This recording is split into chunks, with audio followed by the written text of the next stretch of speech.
Well, I have just had a terrible day. I was at a very important client of mine, and as you can see from the monkey attire, we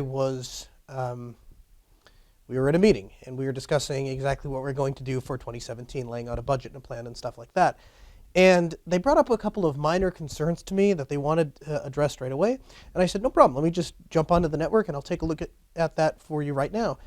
I opened up my laptop, and Ubuntu 16.10 networking stack totally takes a dump on me. I was connected to the network, but for whatever reason, I wasn't able to send traffic past a particular point. I wasn't able to talk to a number of devices on the network. And so, I launched into troubleshooting mode, and immediately I start thinking, there's a bigger problem here on this network than what they have led me to believe. And I am, of course, keeping my cool. But in the back of my head, I'm panicking. I mean, something's very wrong with this network. Something needs to be addressed right away. And so I jump onto our company site and start getting, troubleshooting steps in place and start getting some people working on it. And they can't find anything. And they say, everything seems to be working from here. Everything seems fine. Are you absolutely sure? I'm looking at my computer. I know what's going on, guys. And I am in a boardroom right now with 4 other, very important people. And they are telling me that there is an issue and that it needs to be resolved. And this went on for about 40 minutes, and troubleshooting in the background and trying to carry on with this meeting until eventually I find out there's nothing wrong with their network. There were some issues that needed to be addressed. It was totally unrelated to the issues that I was having with their network, and it was a problem with Ubuntu. And so tonight, this is it. I have had it. I have had it with Ubuntu. This is the final straw. And I've been putting this off for a long time. I did a fresh install of Ubuntu 16.10. And I am a very unique person because on one hand, I am very, very Walmart, very, very generic of what I expect out of my computer. I need the terminal to work. I need Thunderbird to work. I need Firefox to work. I need Telegram to work. And that's it. And so I'm terrible at doing distro reviews. We review distros, and I'm terrible at it. I look at the distro and I go, yep, it can do those 5 things, great distro. Or nope, doesn't do one of those 5 things, terrible distro. That's all I expect from a computer. And that is not a high bar to meet. And I've used every version of Ubuntu starting back with 12.04. And I have never had an issue with the networking stack. I've never had large-scale issues of this magnitude ever before until 16.04 came out. And it wasn't that way the night before 16.04 came out because the beta worked just fine. And the day that 16.04 came out, Ubuntu has been a downhill slide for me. And it's not just me that's having that problem. I have had that issue on this computer. I have issues on a brand new System 76 Oryx Pro. I have issues on a System 76 Lemur. I have issues on my son's X201 ThinkPad. I have issues on a Dell E4730, 4530, something like that, E-Series Latitude laptop. I have an issue on my wife's, she have a Lenovo IdeaPad. I have issues on my desktop at home, my custom-built desktop where I specifically picked out parts that worked well with Linux.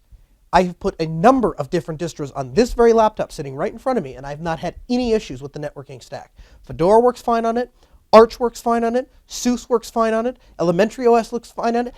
Even Ubuntu Mate, they have managed to fix the mess that Canonical has managed to cause inside of 16.10. And today I've hit my boiling point. I am so livid. I don't know if it's coming through on camera. I am so upset about this that I'm done. And so the search is starting for another distro that I'm going to replace on every machine I own. It's going on this office computer. It's going on my desktop or my laptop here. It's going on my desktop at home. And the most importantly is I'm going to begin the process of transitioning every user I've ever converted to Linux and put them on Ubuntu and start moving them over to something else. And that poses a whole series of problems because there are a couple of distros that are out right off the bat.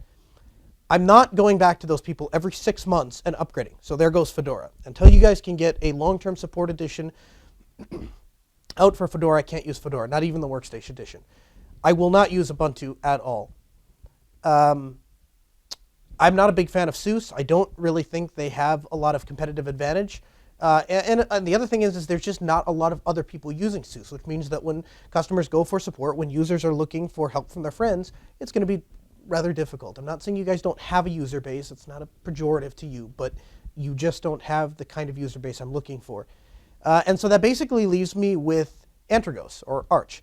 And so I'm personally going to install Arch on my laptop and on my computers at home, namely because that's what everybody at Jupiter Broadcasting is using. And so when I run into some problems, I can bug them for help. But the other thing is my workflow will match up with their workflow. My software will be the same versions as their software, and Jupiter Broadcasting continues to become a bigger focus these days in my life, and so I think that's where I'm going to be personally.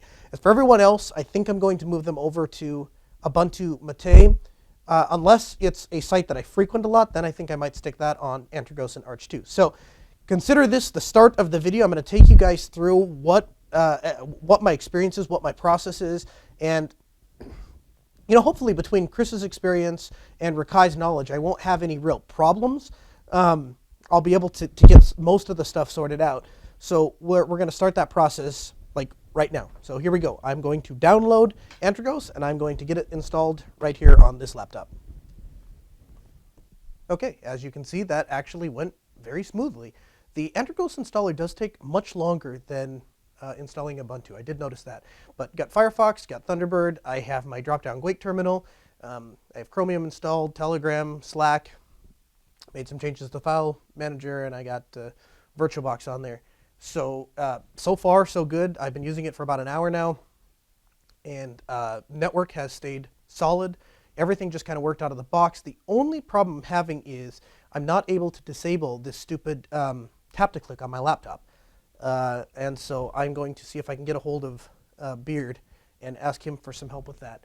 But so far, so good. This is working. This is very I'm really happy with this install. Let me see if I can get that tap-to-click figured out, and then I will get back to you. And then we're also going to go to my house, and I'm going to do my desktop, and we'll get that machine wiped and installed with Arch as well.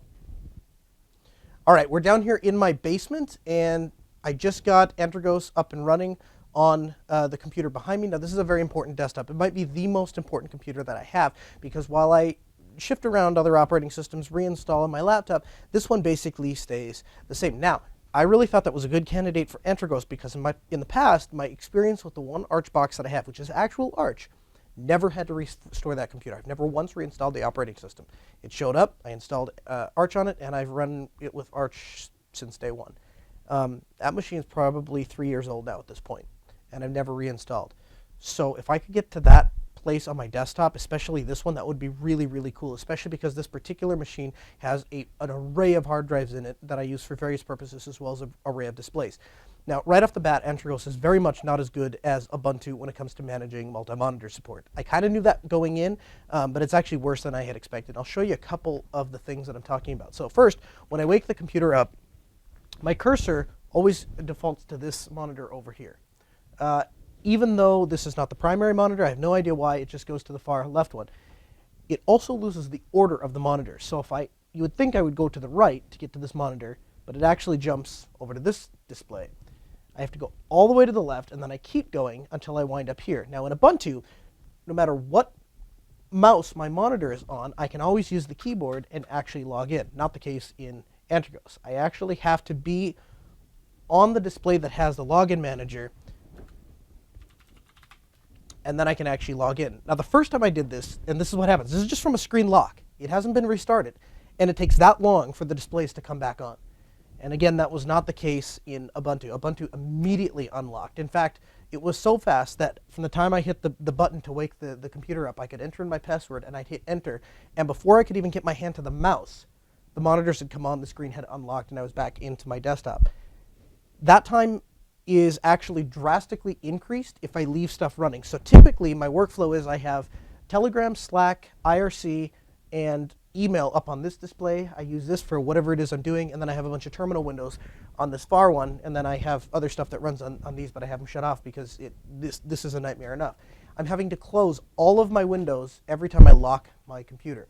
Otherwise, it just takes too long. It took so long that I had time to pull my phone out and film and say, look, there's something wrong. I think this computer is totally locked up. It hadn't locked up.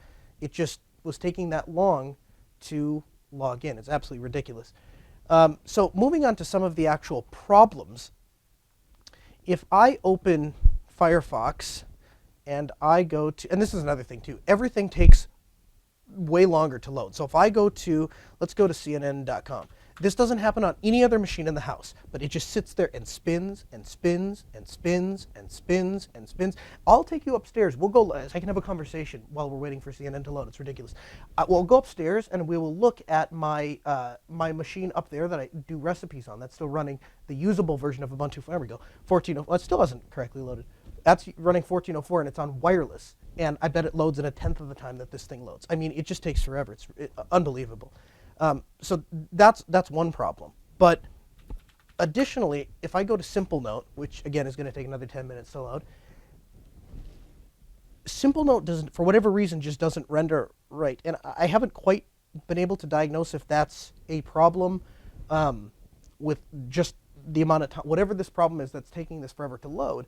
I'm wondering if that's not a similar problem with Simple Note, because when I try to load Simple Note in Firefox, it just doesn't load I can't sign in. All I can see is my email, and you'll see that when it eventually comes up. Now, the loading problem is persistent in Chrome and in Firefox. This particular loading thing, so this is all I get in Firefox, is my email address and then tags. If I load it in Chrome, Simple Note loads fine, but everything is still ridiculously slow. I didn't have any problems getting TeamViewer or Lightworks installed this time, which was good. That worked much, much smoother. But there are still things that just don't quite work correctly. And actually, on that note, TeamViewer, in order to get TeamViewer to work correctly, I have to manually start that daemon every single time I restart the computer. I've tried to enable it with systemd, just doesn't work for some reason. And so there are definitely some issues. It's interesting though. It's amusing because out of all the problems, these probably seem like very major problems to a lot of people. It's honestly better than dealing with not having network access on your laptop when you're sitting in front of a client. Like, I can't really tell you how much I'm willing to put up with this over that. So there are some minor issues, and I'm going to continue to play with it. Again, I just got it installed, so I'm gonna play with it for a little bit and see how this works. But so far, I think that this is going to be a better solution than Ubuntu, even the problems that stand. All right, so I've been playing with this for a little while now, and a couple of things have come to light. Overall, I think it's a decent experience. One is that the dock doesn't seem to talk to the windows to let them know that the dock is there and fully expanded. So when I drop down my terminal, the left-hand side of the terminal just gets cut off by the dock, which is kind of frustrating. F.Lux does not work on Antergos. I can't get it to work. I tried Redshift. I tried both the GNOME plugin from the extension site as well as trying to load it from the AUR. Can't get either of those to work correctly.